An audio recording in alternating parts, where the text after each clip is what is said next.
Christ, where our pastor is Superintendent J.L. Griffin. We invite you in today to hear the Word of God, to hear the choir sing. We hope that the Lord has richly blessed you, and even though things are going on, we know that the Lord is still in control. So we thank Him in advance for everything He has done for us and everything He will do for us.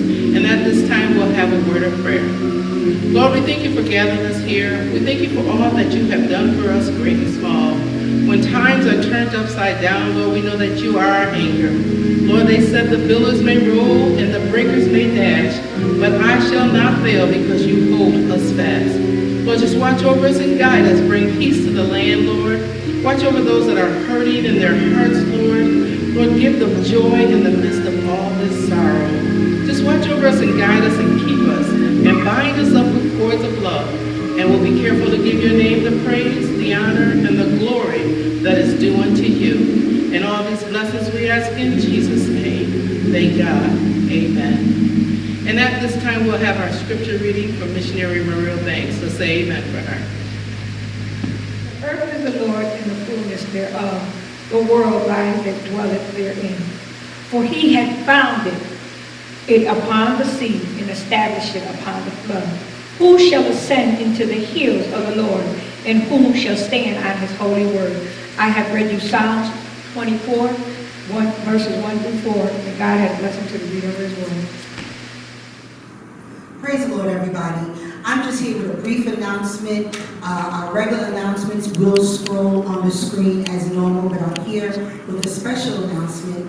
As many of you know, every second weekend in June is Children's Day weekend.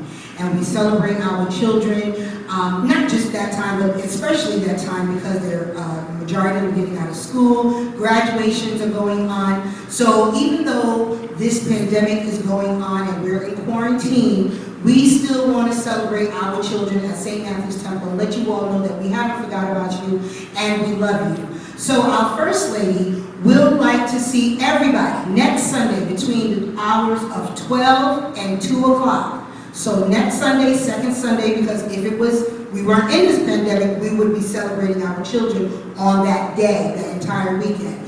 So if you could come by, it's a drive-by, because we still have to recognize our social distancing. So between 12 and 2, come by. Also, those of you that have graduated from high school or college, please come by. We have something great and special for you. It's just a token of love to let you know that we haven't forgot about you with everything that's going on, but we love you, we care about you, and love is an action word. So 12 to 2 o'clock, we will be here next week, Sunday. Just come on by, meet us outside in the parking lot, and we have something great for you. See you then.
for you once again tuning us in. And it is my prayer that your tuning in today will not be in vain.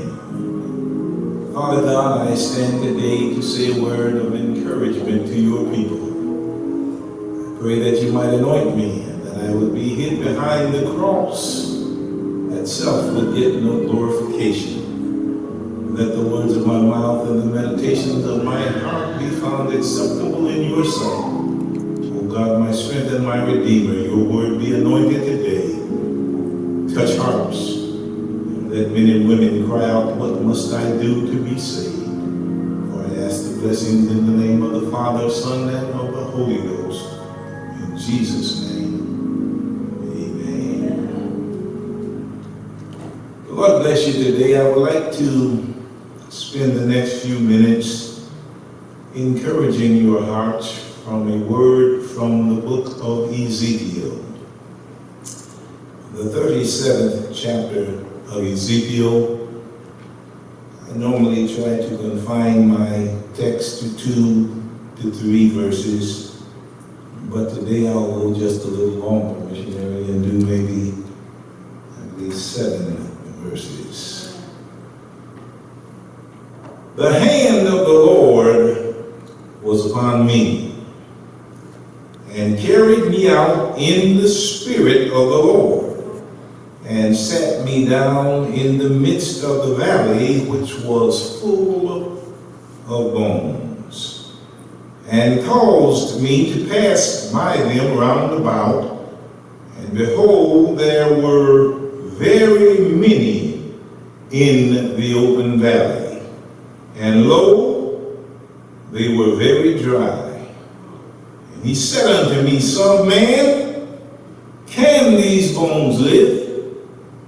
And I answered, O Lord God, thou knowest. Again he said unto me, prophesy unto these bones, and say unto them, O ye dry bones, hear the word of the Lord. Thus saith the Lord God unto these bones, behold, I will cause breath to enter into you, and you shall live. And I will lay sinews upon you, and will bring up flesh upon you, and cover you with skin, and put breath in you, and you shall live, and you shall know that I am the Lord. So I prophesied as I was commanded. And as I prophesied, there was a noise, and behold, a shaking, and the bones came together, bone to their bone. I want to talk to you today for the next few minutes from the subject, the noise and the shaking of hope. The noise and the shaking of hope. I did an extensive study of Ezekiel, found to the best of my ability all about his background, his beginnings, what he did, why he did, when he did it. But I think today I will not take time to share all of that information with you.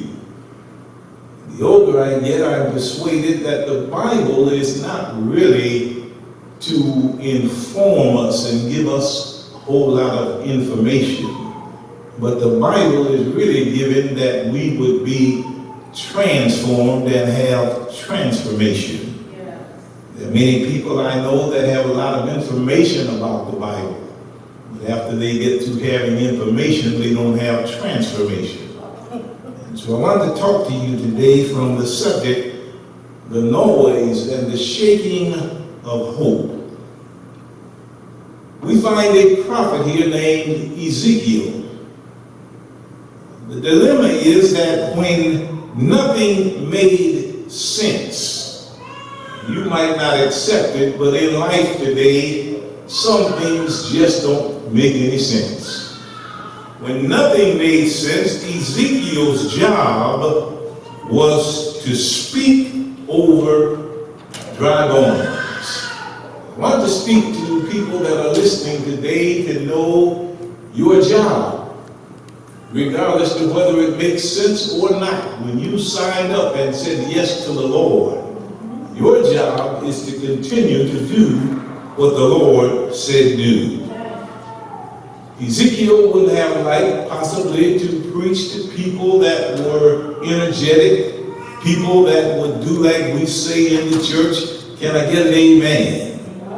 But can you envision Ezekiel out in a valley full of not only dry bones, but the Bible said bones that were very dry. He didn't get a chance to get an amen from anything, but his job was to speak life over dead bones.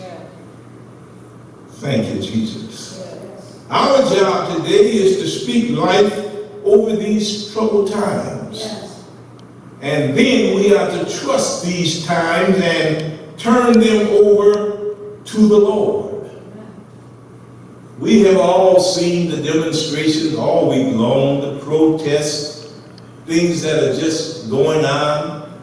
We don't understand why, missionary, but our job is to trust God. Now we ask the question, once we speak God's word, once we trust him and turn it over into his hands, we ask the question, is it really going to make any difference? Is our world going to be any better? Can these bones live?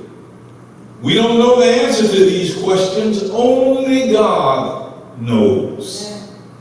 Our assignment as we have entered into this dark tunnel of life is to trust God, to believe God, and to have faith.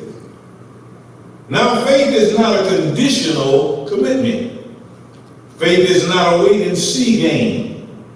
Faith is not a contingency plan. Sometimes we say, this is what I'll do, and I'll employ this if the conditions warrant it. That's not faith. Faith is the preset outlook that we bring into every situation, whether it looks like it's going to work or not work. It's preset. This is what I will do.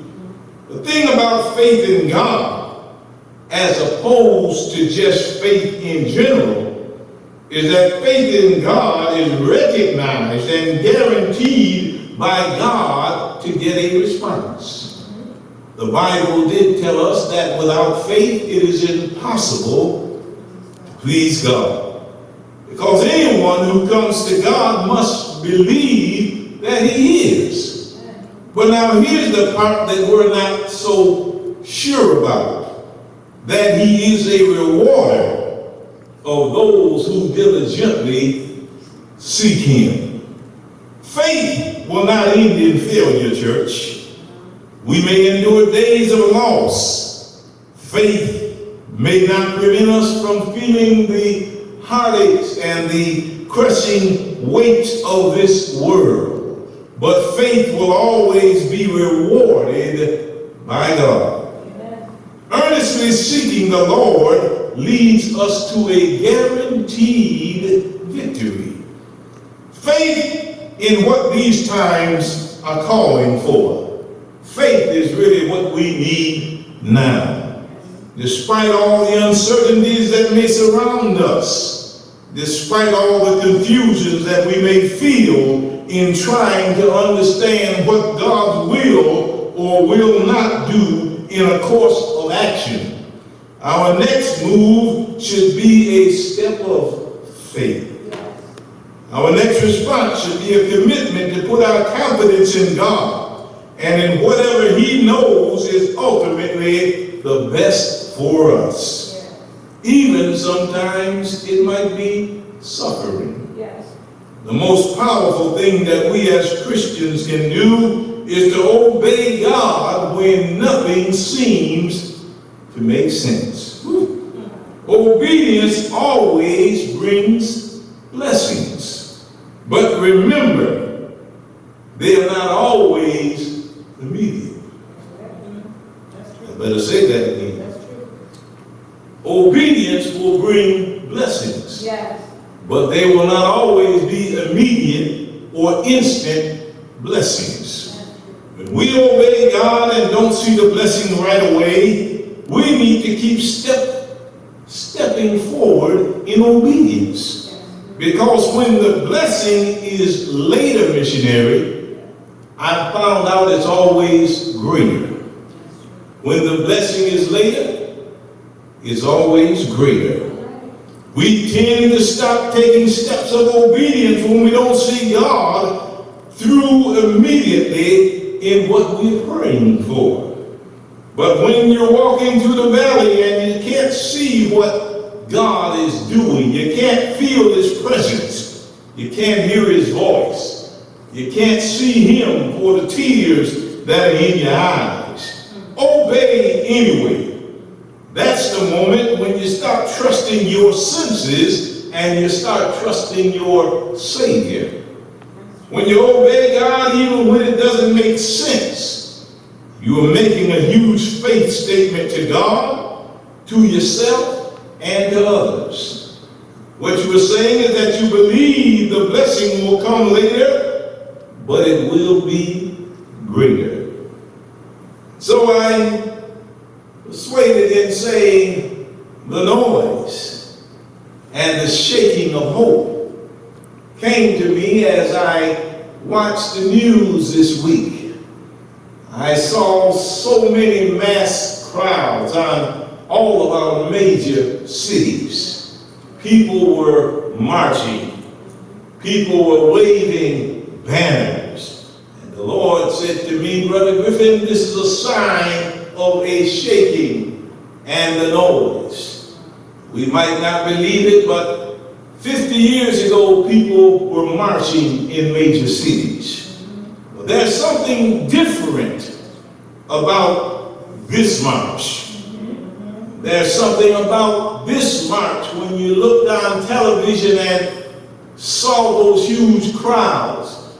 There was not just one denomination or segment or race of people. There were African Americans, there were Caucasians, there were Latinos, there were Native Indians, a mixture of people, which would say to me, Ezekiel looked in the valley and saw a valley that was full of dry bones. Yes. I began to wonder, whose bones were they? We couldn't tell. All we knew, there might have been some African American bones. There might have been some Caucasian bones.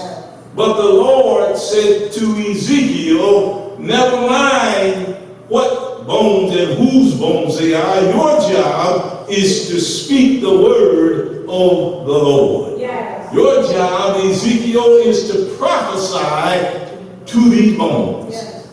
So the noise and the shaking of hope is around us now. I've never seen it so, but people that I have never met before since these marches, gone in stores and folk are saying hello. Just about 2 weeks ago, God has a way of doing things if we will trust God and let God get in our business. About 2 weeks ago, people that I didn't know, and I would go in the store because of the coronavirus, they would back up from me. They'd look at me suspicious, like I might be a carrier. But just a week later, after the protests and after the marches, I've seen people now that I've never seen before. But when I look in their eyes, they smile. I don't know about you, but I've got to tell the truth. Some of the people in the stores that wait on me have been better. Yes. Some of their attitudes have changed. And God is saying to us today, there's a shaking. There's a noise, a rumbling of hope that things are going to get better. Well, I'll close and leave this with you. When a train goes through a dark tunnel, you don't get up, missionary, and throw your ticket away and get off the train. You sit and you trust who's called the engineer. That's right. You stay on the train because deep inside you know it's going to reach its destination Yeah, that's because the engineer is in control. That's the way it is with God. Sometimes we don't understand what he's doing. We can't see what he's up to. And when we go through the dark valleys of life and the dark tunnels of life, in those dark tunnels, we must learn to stay on the train. Stay on the train. Keep trusting God. Keep singing in faith. Knowing that God's train is taking us towards his purpose. And that no current problem will ever be able to derail us. So I want to say to you today, young people, the cause that you are marching for is a just cause. Those of us that have become seniors, we may not be, like Dr. King said, here to witness it. But I feel in the air, I feel in the atmosphere a shaking. I hear a noise of hope that this thing is going to turn. So I encourage you young people to continue your journey. I would say to the elder people that we continue to pray for our young people. Encourage our young people. Understand that God is a God of justice. God is a God of equality. Whenever you take up the cause for right, you might suffer for righteousness' sake. But whenever you take up the cause of righteousness, know that God is in control. Know that God is going to make it all right. I hear a noise. I feel a shaking. I believe that God is going to give us the victory. We don't have to talk about it much. But everything, as I said, is not an instant blessing. Sometimes it's a process. Moses brought Israel out of Egypt, but he did not take them into Canaan. Joshua had to come along and bring them over into Canaan. Well, Martin Luther King brought us through the civil rights movement. And he did all he could to help us to get equality. But 52 years later, Yes, sir.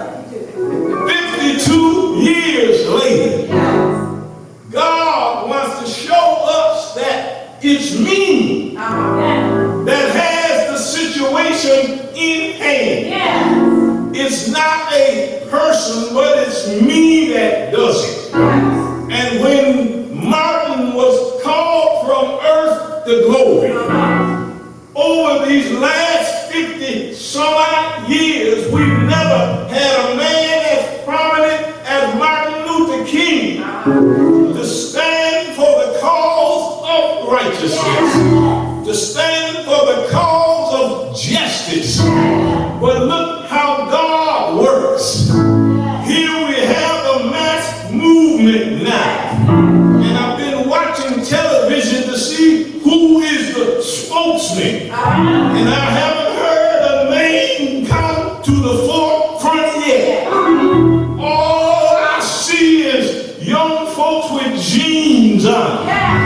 All I see is young folks with tattoos on. All I see is young folk walking, holding hand in hand, saying no justice, there can be no peace. And somebody said it's not going to work. But one night, 2 nights, 3 nights, 4 nights, 5 nights, they kept on marching.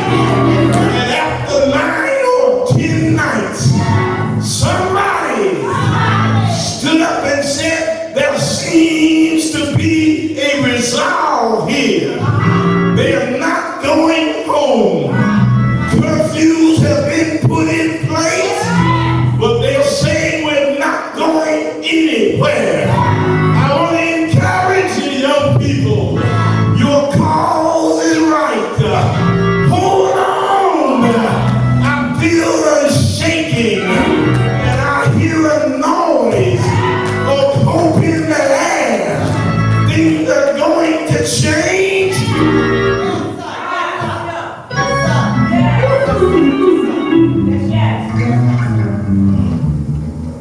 know some of us, we want to hear about nothing but heaven. We all want to live some heaven down here. Yes. Amen, Pastor. I don't want to wait till I get to heaven for folk to take their knee off my neck. Oh, Jesus. We've got to have folk take their knee off our neck right down here. Yes. So I commend young folks, Yes. because I'm at an age, missionary, I can't walk for 5 hours.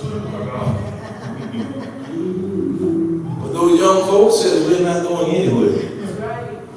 Amen. Amen. And the Lord delay his coming, they're going to be out there again tonight. Yes. But know this, the cause is right. Yes. So I hear a noise. Yes. I hear a shaking of hope. Things are going to change. Yes.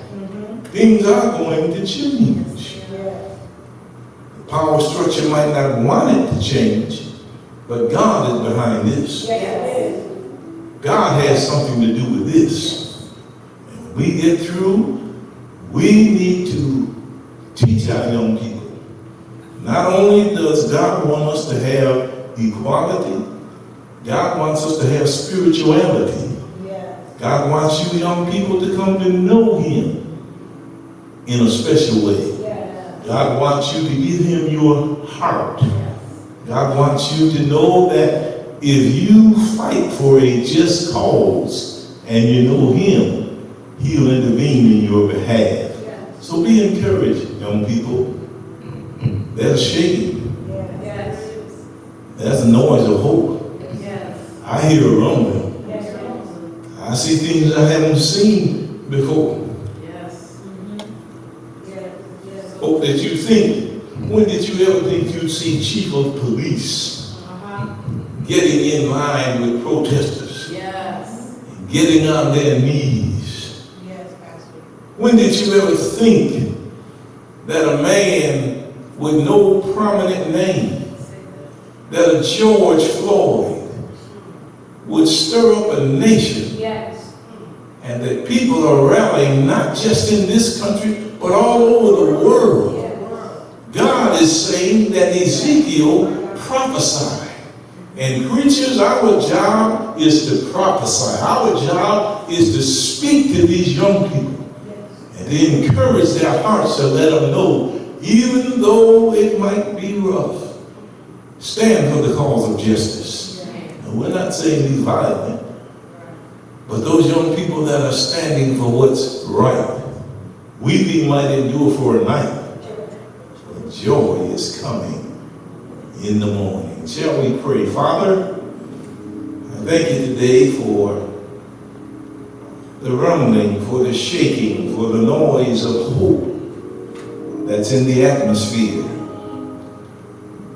Our great-great-great-grandparents, some of our mothers and fathers, longed to see the day of justice. And they prayed the prayer, if it doesn't happen in my day, let it be in my children's day. And so here we are, another generation that is going off the scene, but this new generation has come on. I pray now that you would encourage their hearts. I pray that you might speak to the powers to be and let them know that God is not pleased until justice runs down like a mighty stream. Touch the heart of our nation. Touch the heart of our leaders. Cause them to do right. Hallelujah. Cause them to know that you said, what would it profit man or woman to gain the whole world, lose their soul? The economy, we would like to see it turn around and be so much better. But even if we gain all of the material things and get all of the money, except you are in our hearts, it means nothing. Young lady, be encouraged today, even though you have been wronged. Young man, lift your head. Even though justice has not been administered, God still said, wait on the Lord. There's a shaking, there's a rumbling, there's the noise of hope is going to get better. Hallelujah. The sun is coming out. The dark clouds are moving over.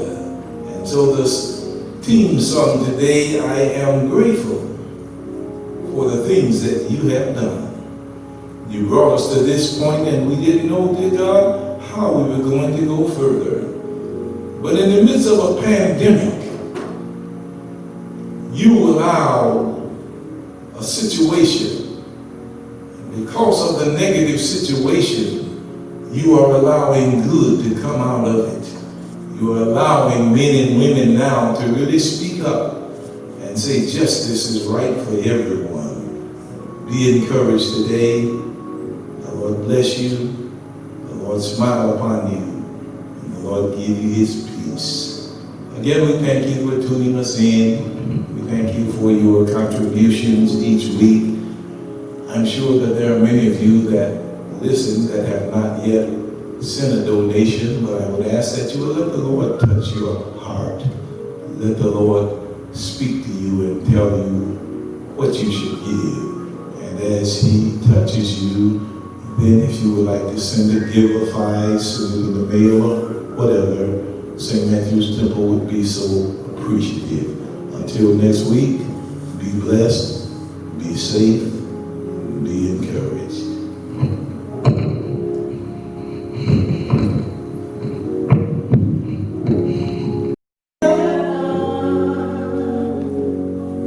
Yes, I'm grateful for the victories that we won.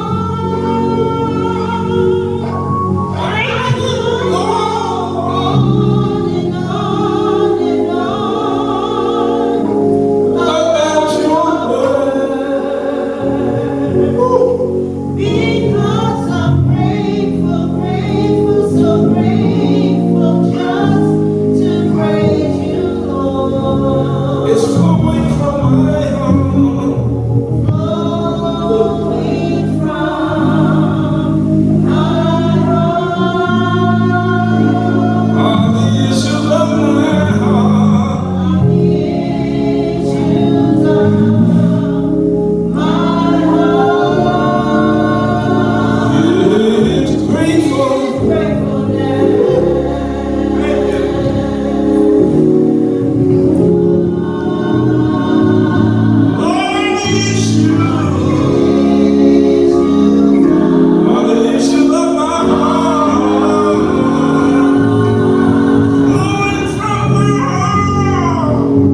Bible says that long as the blood keep flowing from your heart into your body, it says you can live. But if you mess around and you get blood flowing, but it's not flowing in your heart, they tell you we can't stop the flow, you're going to die. The flow that I have is not for folks to see. Flowing from my heart is not for praise for me. But flowing from my heart is flowing back into God. To God get the glory. Flowing from my heart.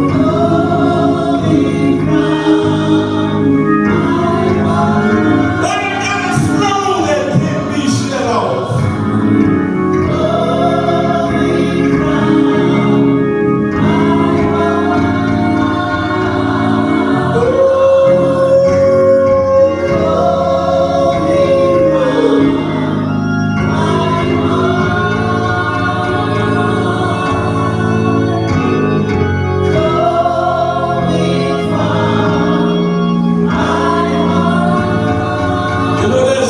God has done so much for them. And they don't even have enough sister that is flow. Praise. They don't have enough sister to keep. You all know, you don't know this, what it would be a plumber.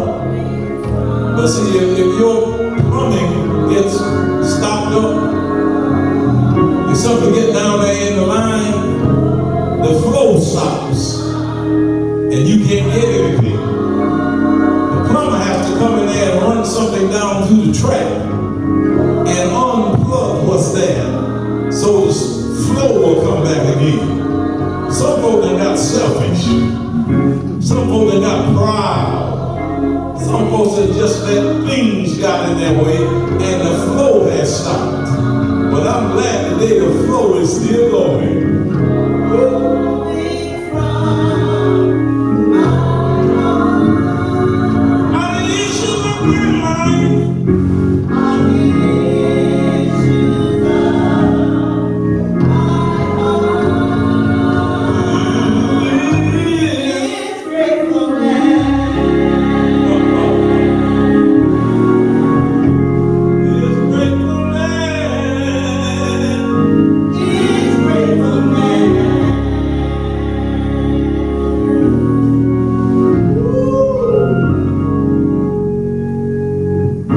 He's grateful.